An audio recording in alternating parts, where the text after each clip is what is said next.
Hello, good morning बच्चों। आज की क्लास कक्षा 7 के लिए मैथ से अभ्यास 3A सांख्यिकी से। बच्चों, अब हम इस वीडियो में वृत्तारेख या पाई चार्ट की अवधारणा और उसका निरूपण समझेंगे। ठीक है, पाई चार्ट को देखते हुए हम उनके प्रश्नों के उत्तर निकालना सीखेंगे कि काम कैसे किया जाता है और इसका हमें दैनिक जीवन में क्या प्रयोग है। तो चलिए शुरू करते हैं। यह वीडियो आपके लिए पार्ट 1 के रूप में है। बच्चों, अब हम अभ्यास 3A के कुछ इस टाइप के प्रश्नों को चित्र देख करके हल करना सीखेंगे। बच्चों, अब इसमें पहला प्रश्न है, किसी कक्षा की वार्षिक परीक्षा के 60 शिक्षार्थियों के परिणाम निम्नांकित पाई ग्राफ द्वारा निरूपित हैं। चित्र देखकर बताइए। तो अब आपको ये चित्र समझ में आ रहा है। इसको देख करके आप इसके आंसर दे सकते हैं। कैसे?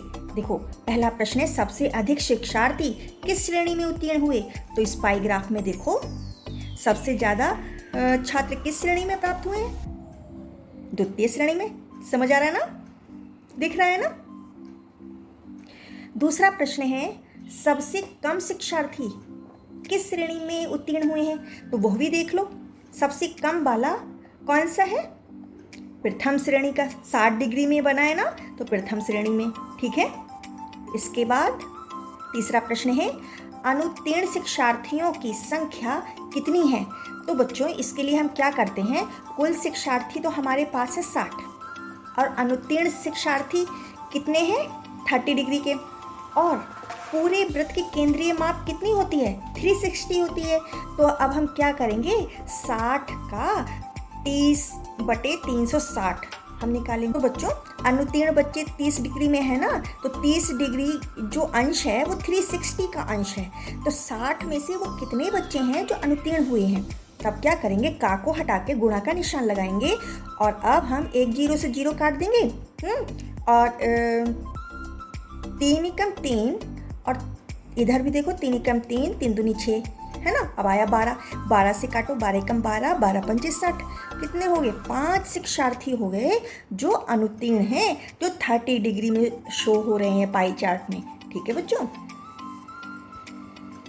अब चौथा प्रश्न है, प्रथम श्रेणी और द्वितीय श्रेणी में उत्तीर्ण शिक्षार्थियों की संख्याओं में अनुपात क्या है? तो प्रथम श्रेणी में है 60 डिग्री वाला अंश, है ना, और द्वितीय श्रेणी में है 180 डिग्री वाला अंश। तो अब हम क्या करेंगे, 60 का 60/360 निकालेंगे और इधर 60 का 180/360 में से निकालेंगे। तब क्या करेंगे कि ये जीरो से तो ये जीरो कट गया और 6 एकम 6, 6 छंग 36। अब इसको काट दो, 6 एकम 6 और 6 धाम 60। ठीक है, ठीक है, 6 एकम 6, 6 धाम 60। यहाँ तो आ गया 10। ठीक है, यहाँ तो आ गया 10।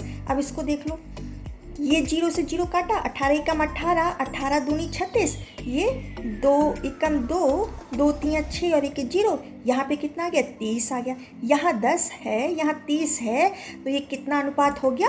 1:3 का अनुपात हो गया, है ना।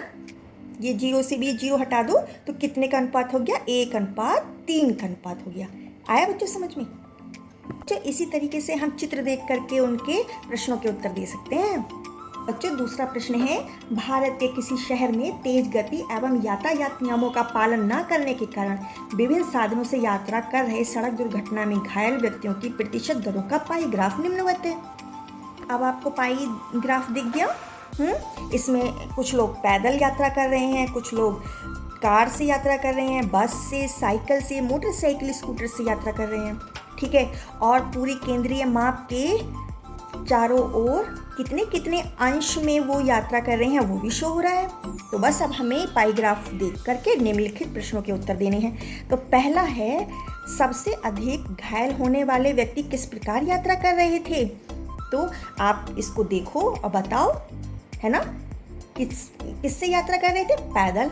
ठीक है, 144 डिग्री सबसे ज़्यादा दिखाई दे रहा है ना, पैदल यात्रा कर रहे थे। दूसरा है, साइकिल से यात्रा करने वाले कितने प्रतिशत व्यक्ति घायल हुए? बच्चों, साइकिल से कितना शो हो रहा है? 36 डिग्री, है ना। अब हम इसको कैसे निकालेंगे? साइकिल से तो यात्रा कर रहे हैं 36 डिग्री, है ना, और वृत्त के केंद्र पर संपूर्ण कोण कितना होता है? 360 डिग्री। तो हम क्या करेंगे, 36/360 360 डिग्री है ना, ये किसके बराबर, ये गुणा हम इसको प्रतिशत निकालने के लिए हमें क्या करना होगा, 100 की गुणा हम ऊपर भी कर देंगे और 100 की गुणा हम नीचे भी कर देंगे, जिससे कि हमारे इस माप पर कोई अंतर नहीं पड़ेगा। लेकिन प्रतिशत के लिए हमें नीचे 100 चाहिए, ऊपर हमें उस 100 की कोई ज़रूरत नहीं है, तो हम उसको अपने काम के लिए यूज कर लेंगे।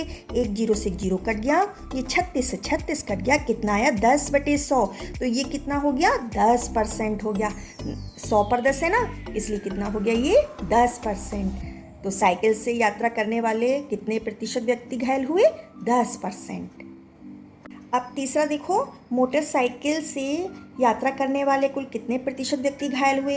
अब पाई ग्राफ में देखो, मोटरसाइकिल स्कूटर से कितने डिग्री का अंश मिला हुआ है, 90 डिग्री का, ठीक है। तब हम क्या करेंगे, ये मोटरसाइकिल का 90 डिग्री को हम 360 डिग्री के अकॉर्डिंग देखेंगे और 100 से गुणा ऊपर भी कर देंगे, नीचे भी कर देंगे, जिससे कि इसके माप में कोई अंतर नहीं आना चाहिए, ठीक है। अब ये एक जीरो से ये एक जीरो काटा, 9 एकम 9, 9 चौक 36, ये 4 से भाग जब 100 को लगाया तो आया 25, तो कितना आ गया 25/100, ठीक है। तो ये क्या हो गया 25%। तो इसका आंसर क्या बना, मोटरसाइकिल से यात्रा करने वाले कुल 25% व्यक्ति घायल हुए थे। अब इसका चौथा प्रश्न देखो, पैदल व कार यात्रियों के घायल होने की प्रतिशतता कितनी है।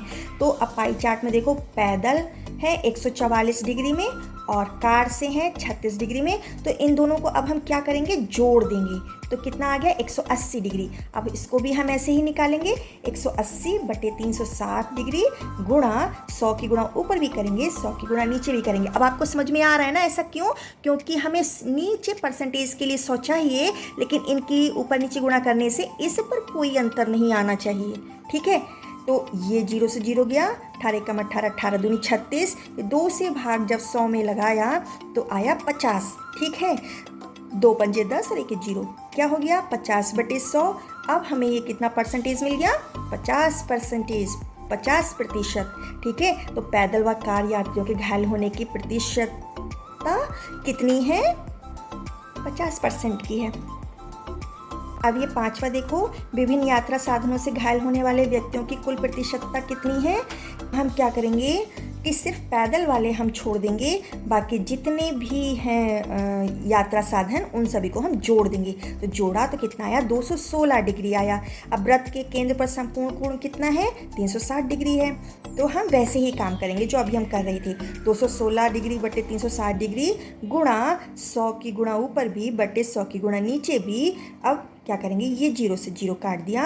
अब 36 एकम 36 और 36 में जब 6 की गुणा करेंगे तो 216 आता है, इसलिए 6 बार में चला गया, ठीक है। इस 6 की गुणा हम 10 में करेंगे, कितना आ गया 60/100।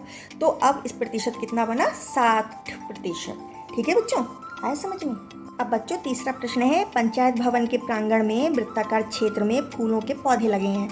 इसमें आधे क्षेत्र में गुलाब, 1/3 क्षेत्र में गेंदा तथा शेष में डहेलिया के पौधे हैं। इसको पाई ग्राफ द्वारा प्रदर्शित कीजिए, ठीक है बच्चों। तो चलिए इसको भी सीखते हैं। बच्चों हम कोई भी नाप लेंगे और एक वृत्त बनाएंगे। अब हम नाप करेंगे आधे की, है ना, तो वो आधा कितना होता है 360 का, 180 डिग्री। तो हमने 180 डिग्री की नाप ली और हमने एक लाइन खींच दी। अब बचे हुए 180 डिग्री का 1/3 कितना होता है 60 डिग्री, तो हमने 60 डिग्री नापा और लाइन खींच दी। अब हम क्या करेंगे, जो हमारा 180 डिग्री का हिस्सा है वहाँ पर हम कौन से पौधे लगाएंगे, गुलाब के फूलों के, ठीक है। और जो हमारा 1/3 है ना, तो 180 डिग्री का 1/3 कितना है 60 डिग्री, तो वहाँ पर अब हम कौन से पौधे लगाएंगे, गेंदा के। अब बचा हुआ 120 डिग्री है, वहाँ पे कौन से पौधे लगाएंगे, डहेलिया के।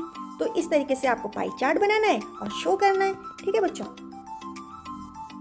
बच्चों इस वीडियो में यहीं तक। आगे के प्रश्नों को समझने के लिए हम नेक्स्ट वीडियो में फिर से आएंगे। तब तक के लिए बेस्ट ऑफ लक।